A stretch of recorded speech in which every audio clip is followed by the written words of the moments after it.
Dr. Shaheen and Dr. Tereji, welcome. Such a treat to speak with you. Thank you very much, Chris. It's a pleasure to be here. So tell me, as you think back over the last 18 months, what words pop to mind for you? Well, one word which comes to mind is breathless. It was indeed a breathless 16, 17 months for us. When we started in January last year, it was already at that time clear to us that we were already in a pandemic.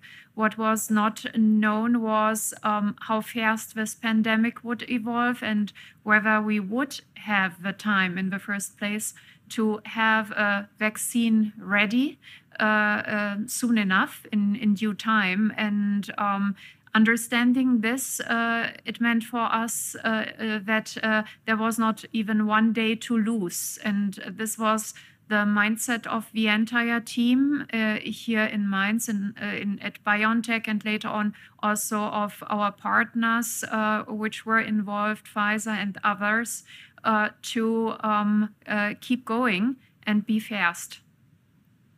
I mean, it's so extraordinary that the ideas and the work in your minds have now impacted hundreds of millions, perhaps billions of people. That must feel overwhelming. And yet I know at the same time, you don't believe in this notion of a flash-in-the-pan ideas.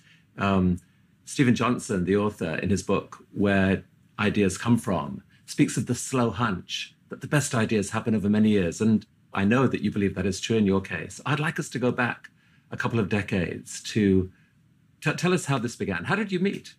We met on an oncohematology ward, Ugo being a young physician, and I was still in medical school training on ward, and which means we met in one of the worlds which became important to us, the world of patient care, of treating oncohematology patients. And we soon found out that there was a second world which we liked, namely the world of science. We were haunted by the same dilemma, namely that whereas there was not much we could offer our cancer patients, there were so many potential technologies we encountered in the lab which could address this. So one of our shared visions was to bridge this dilemma by working on bringing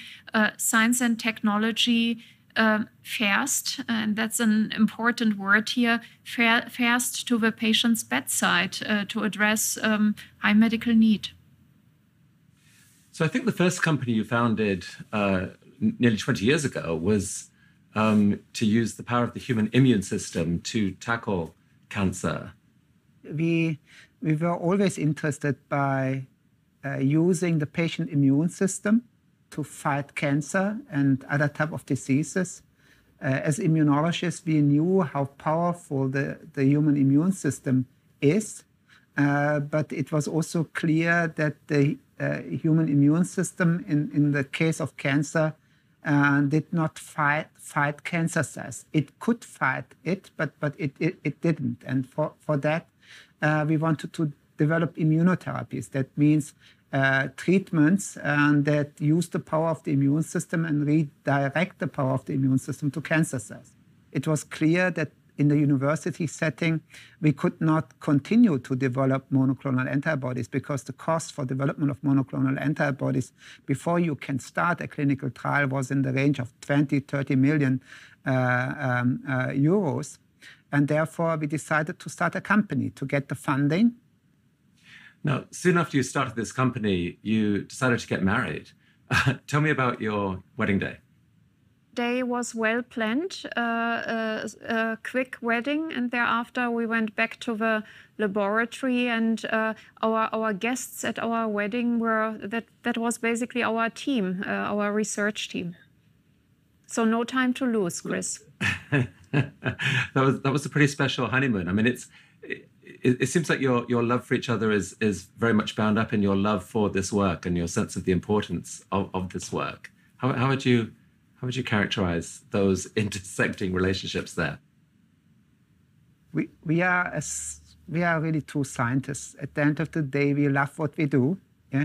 And for us, we don't differentiate between work and life balance. It's for us really a privilege to be scientists, to be able to do what we love, and therefore we combine our normal life with our professional life, and therefore this is pretty normal for us. So talk to me about this extraordinary molecule RNA and how you got interested in it and how it became, as I understand, an increasing focus of your work. And indeed, it led to the founding of BioNTech.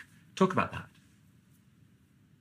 Yeah, mRNA is a natural molecule. It's one of the first molecules of life.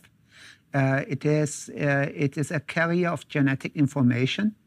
But in contrast to DNA, it's not stable.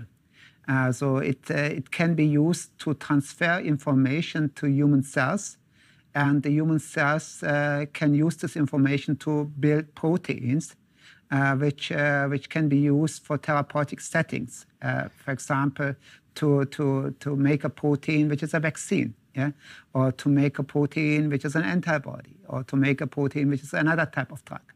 And we were fascinated by this molecule class because it was very clear that mRNA can be produced pretty fast, within a few days. And we were, as MDs, we were particularly interested to develop personalized medicines. That means a treatment and immunotherapy specifically designed for a cancer patient, because one of the key challenges in cancer treatment is that every patient has a different tumor. If you compare two tumors of two patients with the same type of tumor, the similarity of these tumors is less than 3%, and 97% is really unique. Yeah, and it is today it's still not possible to address the uniqueness of the tumor of a patient, and therefore we were seeking for a technology which could be used for immunotherapy and which could be used to develop a treatment within the shortest possible time. The idea to get the genetic sequence of the tumor and then make a vaccine which is personalized within a few weeks.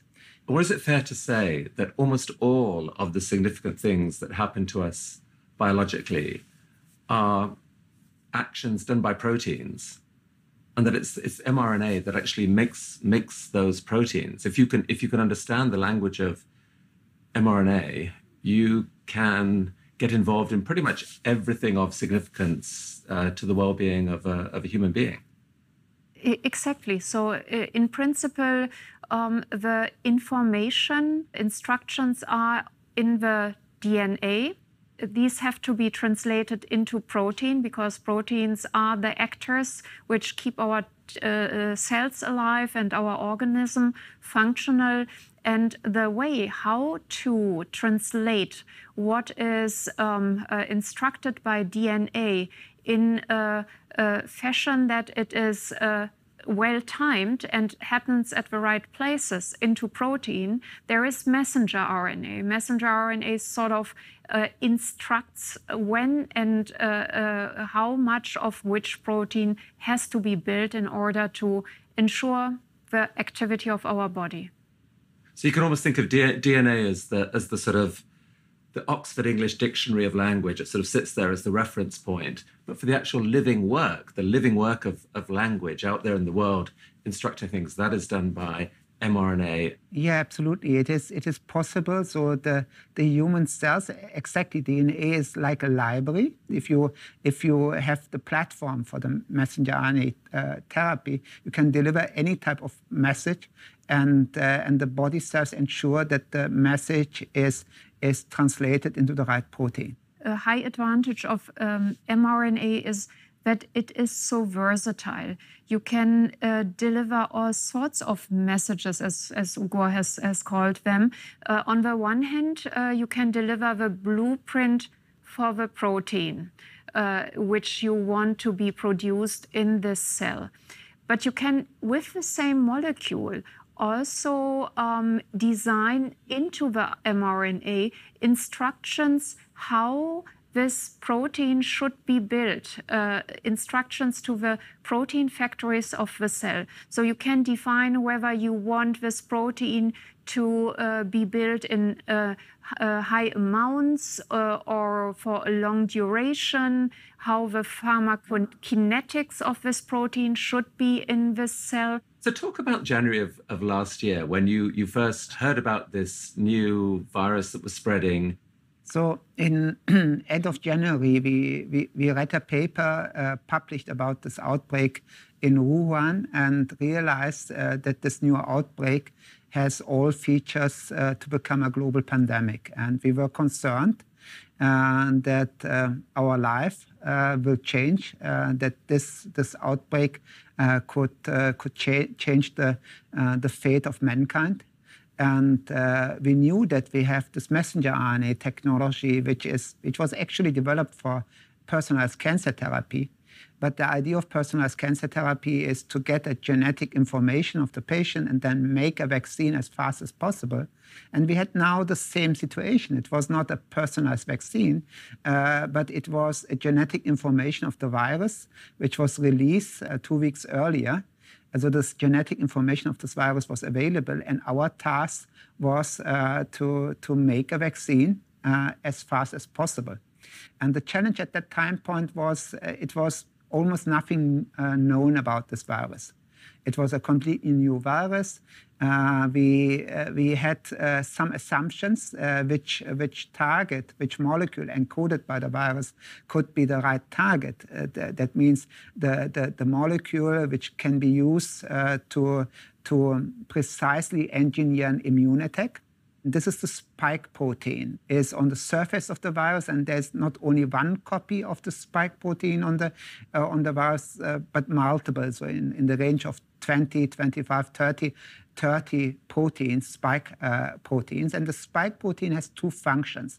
One function is really to enable that the virus sticks to human cells. Yeah, and for example, sticks to cells in the human lung. Yeah, and the second is that the spike protein acts as a key.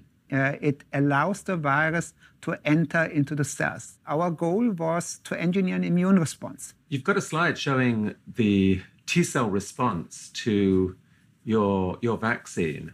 How long were you into the process before you saw this and you saw, wow, there really is a spectacular response going on here? We saw this already in the animal models because they are also meant to assess the immune response. And what is shown on this slide is on the left side a lymph node from a setting where there was no RNA treatment or RNA vaccination, and on the right side a lymph node of a treated organism, in this case an animal. And the localization matters, and we have constructed our RNA nanoparticles with encapsulation into lipids such that the mRNA is carried into lymph nodes, not just anywhere, it's carried into lymph nodes, and in the lymph nodes it reaches a very special cell type, which is called dendritic cells, and these cells are coaches of the immune system. So they are the generals which call all the different special forces and train them on the wanted poster of the attacker. And it's very important that you reach those cells. On the right side, you can see the effect of reaching those cells. You see many red dots, and these are T cells which have been trained to recognize the antigen, the protein, which the mRNA has delivered, and they have expanded to a sort of army of clones, so to say. So all these red dots are an army which only knows one goal, namely attacking this specific protein encoded by the mRNA. So it's really stunning that within just a few days of your looking at this sequence of the most dangerous pathogen to hit humanity in 100 years, I guess, that you were able to come up with these candidate vaccines.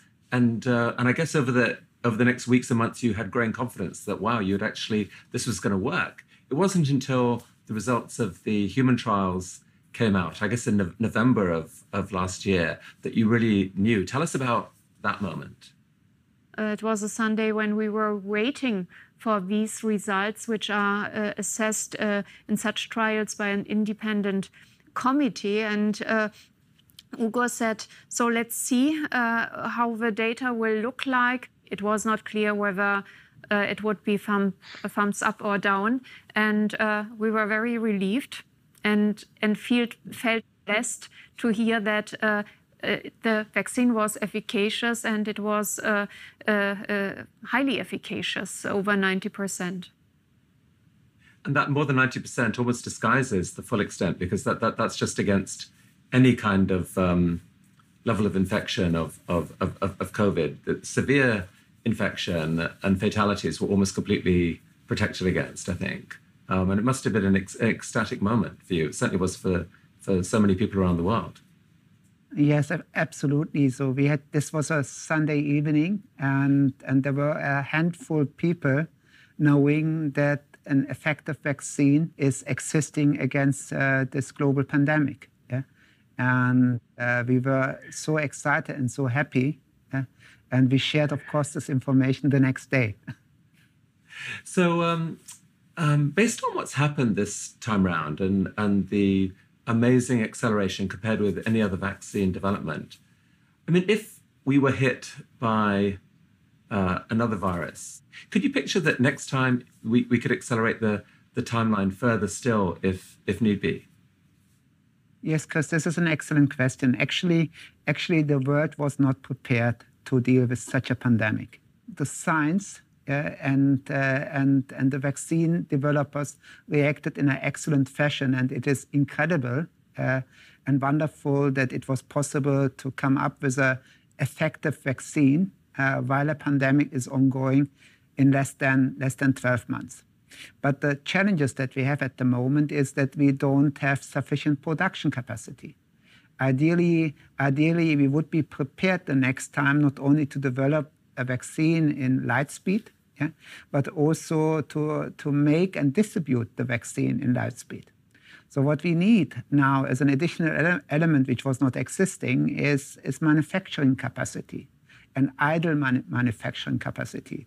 We must bring us into a position that we can produce 12 billion doses of vaccine, if you consider prime boost, yeah, within less than 6 months. Yeah? And this is technically possible. So this can be done if governments and international organizations invest into manufacturing capacity, invest into keeping this idle capacity, and also come up with a standardized plan and process to enable even faster response. So we, in principle, we might be able to manage to come up with a vaccine and start distribution in even less than 8 months. What does what's happened in this last year tell you now about the prospects for using mRNA to treat cancer and indeed other diseases? Where is this heading?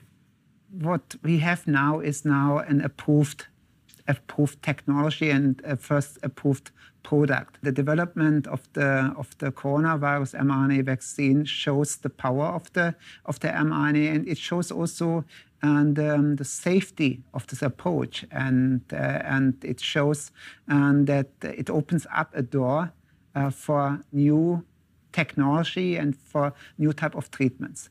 And the mRNA molecules that we are currently using for cancer, we have more than 10 products now in clinical development, are diverse against different types of cancers. We are very confident that the success that we have generated now for our infectious disease vaccines can be continued with our cancer immunotherapies. I mean, some people may hear this and say, this is just, another type of drug that's coming along. But I think on the mental model you're talking about, we should think about it as much more revolutionary than that. That typically a traditional drug, kind of changes the chemical environment, the background of an entire area of the body. But if you understand the language of mRNA, you can do something much more specific and precise. Is that something like a fair way to think about it? Yes, indeed. It could be the next revolution in the biopharm landscape. At the end of the day, disease is a situation where the communication between cells are disturbed. Yeah, so for example, autoimmune disease is a disease condition where immune cells attack normal cells. And indeed, we could engineer messenger RNA therapies which could teach the immune system to stop to do that, yeah, without inhibiting the whole immune system, but by just communicating with the immune cells which are attacking. We could be precise and more specific. The success of BioNTech over the last couple of years, I think the value of the company's rocketed because of the amazingness of what's happened. I mean, it's made you both extremely wealthy. I think you're both billionaires now. How have you been able to respond to that? Sometimes so much money brings its own problems with it. Is it proving a distraction? For a company which sees innovation as its core mission, too much money is never a problem. Because innovation really means that you have to invest. Otherwise, we will only have Me Too type of products or incremental improvement for solutions of high medical need. No, it really gives us the chance to transform our company. So when we started when we compare ourselves with the situation we had at the beginning of 2020, we had a number of product candidates in clinical testing, but the company required funding every year or every second year. Now we have a situation to really address the full vision of the company. We started BioNTech with the idea really to provide novel treatments wherever there is a high unmet medical need. And we now can do that in a much larger and broader scale and bring our innovations faster to patients. You were both from families who immigrated from Turkey to Germany. Immigrants have faced hard times in many countries, including Germany, and yet you, I think, have helped transform the debate about immigration in Germany and elsewhere just by the extraordinary success that you've achieved, creating this world-leading company in Germany. Do you take joy for the impact you may have had on this issue? It is somehow surprising because the way how we do science and how we recognize how people work effectively in teams together is not to ask from where the person is coming, yeah, but what the person can contribute. So in our company, we have employees from more than 60 countries. Yeah? So we are an international group of scientists. We as any other research institution. So we have to recognize that globalization really helps to bring people, scientists or other engineers into one place, allowing to work together and to come with extraordinary results. For us, this is somehow surprising that this is seen as special. It is just the way how excellent research and science works. Well, it's extraordinary and inspiring what you've achieved, and it'll be very exciting to track progress over the coming years. Thank you so much. Thank you.